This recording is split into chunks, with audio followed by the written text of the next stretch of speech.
Notice what happens the moment you mention a new thing you're starting. You say it out loud. I'm thinking of changing careers, I've started writing again, I'm trying to do this differently, and almost instantly the other person has a response.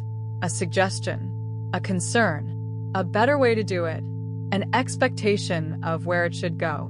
Their face already holds a picture of what your beginning should become.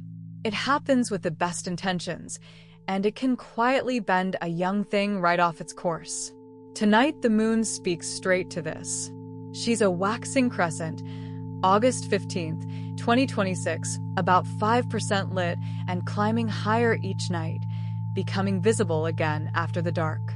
And the sun sits in gate 4, line 5, the line that carries other people's projections, that gets loaded with everyone's expectations. So this is your moon letter for the beginning that's starting to be seen and how to keep it yours. Let's open it. The crescent is climbing now, about 5% lit, a little thicker than last night, sitting higher in the sky and lasting a little longer after sunset. She's becoming visible again. And notice how she does it. She doesn't ask permission, and she doesn't adjust her shape to fit what anyone expects. She just keeps growing at her own pace, in her own curve, whether anyone's watching or approving or not. That's worth sitting with, because becoming visible is exactly where things get complicated for us. The moon can be seen by millions of people, each with their own feeling about her, and it changes nothing about how she grows. She is completely unbothered by being looked at. She doesn't grow faster because someone's impatient, or differently because someone prefers a different shape. She is seen, fully, publicly seen, and entirely undefined by it. So the climbing crescent tonight is modeling a rare skill: how to become visible without becoming a mirror for everyone else's expectations. How to be looked at and stay exactly, unhurriedly yourself. The energy tonight is the particular exposure of becoming visible again. When you've been in the dark, quietly beginning something, keeping it close, there's a moment where it starts to show, and suddenly other people can see it too. And with their seeing comes their input, their advice, their expectations, their version of what your thing is and where it should go. It's not malicious. People just can't help filling in an unfinished picture with their own imagination. But it creates a real pressure, especially on a young beginning that hasn't rooted yet. The pressure to explain yourself, to justify, to reshape the thing so it makes sense to them, or lands well, or avoids their concern. So tonight's energy asks for a specific kind of steadiness, the ability to be seen without immediately becoming what the seeing wants. To let people have their opinions while you keep your own hand on the wheel. The light is returning to you, and that's good, but the return doesn't obligate you to hand your direction to the crowd. In human design, the sun is in gate 4, line 5. Gate 4 is the gate of answers, and line 5 is fascinating because it's the line that other people project onto the most. Line 5 carries a kind of magnetism. People look at it and see their hopes, their solutions, their expectations. They assume it has the answer they need. In its healthy expression, line 5 can genuinely serve many people. But its challenge is the projection itself, the weight of everyone's expectations landing on it, and the temptation to contort itself trying to be what everyone imagines it to be. And that's the exact pressure of a beginning that's becoming visible. The moment people see your new thing, they start projecting, deciding what it's for, what it should become, how you should do it.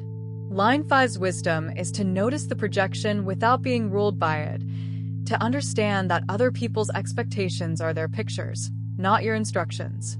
So tonight, Gate 4 Line 5 asks you to hold a subtle line. Let yourself be seen. Let people have their opinions and their hopes. But don't mistake their projections for the truth of your thing. You know what you planted. They're only guessing. So, let's understand why visibility invites projection, why the moment a thing can be seen, everyone has a plan for it. The first reason is simply how minds work. People fill an unfinished thing with their own picture of it. A beginning is, by definition, incomplete, and an incomplete thing is like a blank space that other people's imaginations rush to fill. They can't help it. They see the start of your idea, and their mind supplies an ending, usually the ending they would choose. What they hand you back isn't your thing. It's your thing plus their imagination, and it's easy to mistake the two. Second, and freeing to realize, their expectations say more about them than about you. When someone tells you what you should do with your beginning, they're mostly revealing their own values, fears, and unlived dreams. The person urging caution is telling you about their relationship with risk. The one pushing you to go bigger is telling you about their own ambition. It's rarely really about you. Third, a visible beginning feels, to others, like an invitation to advise, even when it isn't one. Sharing something is easily read as asking for input, and most people respond to a new venture by immediately offering their 2 cents, because that's how care often expresses itself. Understanding this lets you receive the advice graciously without feeling obligated to obey it. And fourth, the truth that holds it all together. You can be seen without being defined by the seeing. This is the whole skill. Being looked at doesn't obligate you to become what the look wants.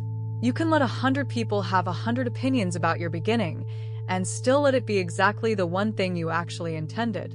Visibility is not a vote. Your direction is not up for election. So, how do you keep faith with your own direction while everyone's projecting theirs? 4 studying principles. First, remember, you planted the seed, so you know what it's for. You were there at the new moon, in the dark, when you set the intention. You know the real reason you began, the quiet, honest why underneath. Nobody else was there for that. Their opinions come from the outside. Your reason comes from the root. When the projections get loud, go back to the root.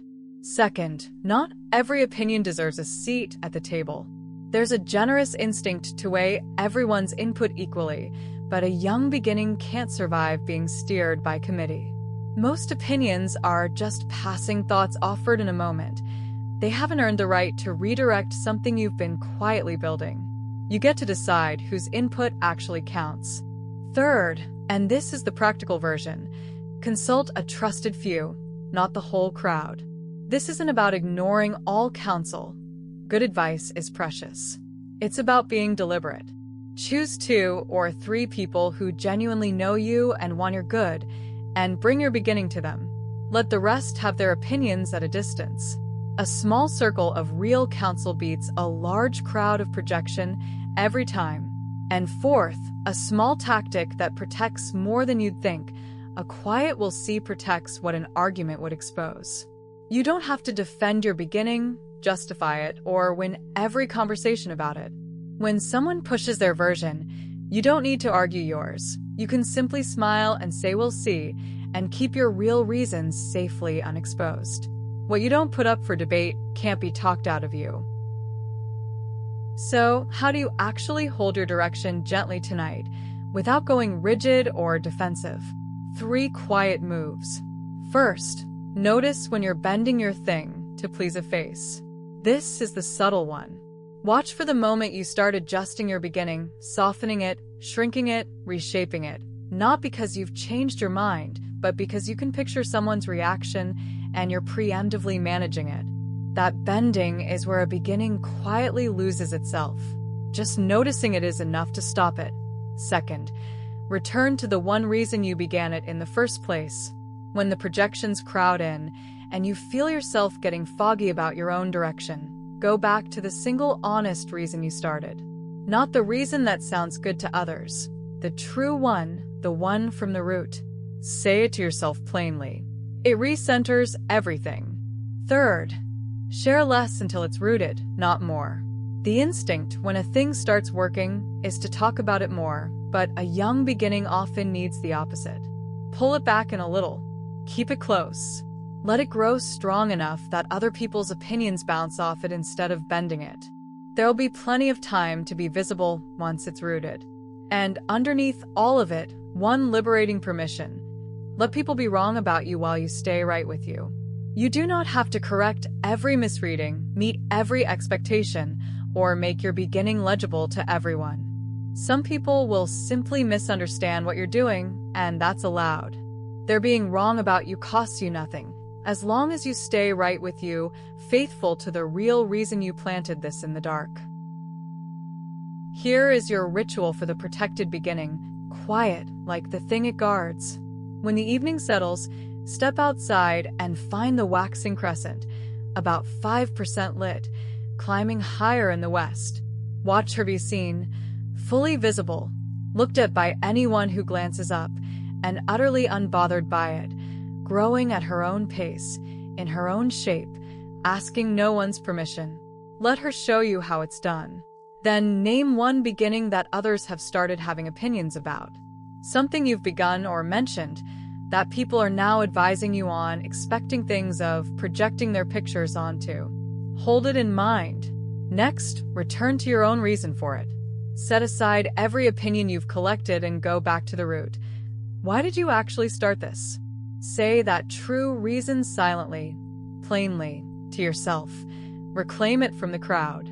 Feel how solid it is compared to all the projections. And finally, choose one boundary that protects it. Maybe it's sharing less about it for a while. Maybe it's a quiet we'll see instead of a debate. Maybe it's bringing it only to your 2 or 3 trusted people.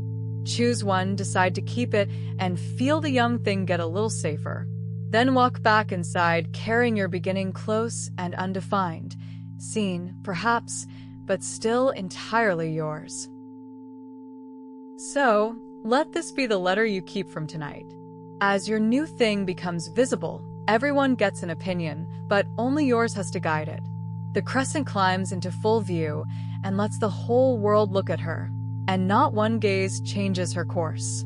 She grows at her own pace, in her own shape, undefined by the seeing. Your beginning gets to do the same. When you started it, in the dark, you knew what it was for. Now that it's showing, people will project their pictures onto it, their advice, their expectations, their better ways, and most of it will say more about them than about you. Receive it graciously. Consult the trusted few.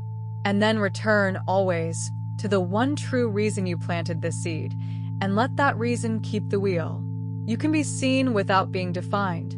You can let people be wrong about you while you stay right with you. And you don't owe everyone an answer for a thing that's still, quietly, becoming what only you meant it to be. Thank you for keeping faith with your own direction tonight, and for letting people have their opinions without handing them the wheel.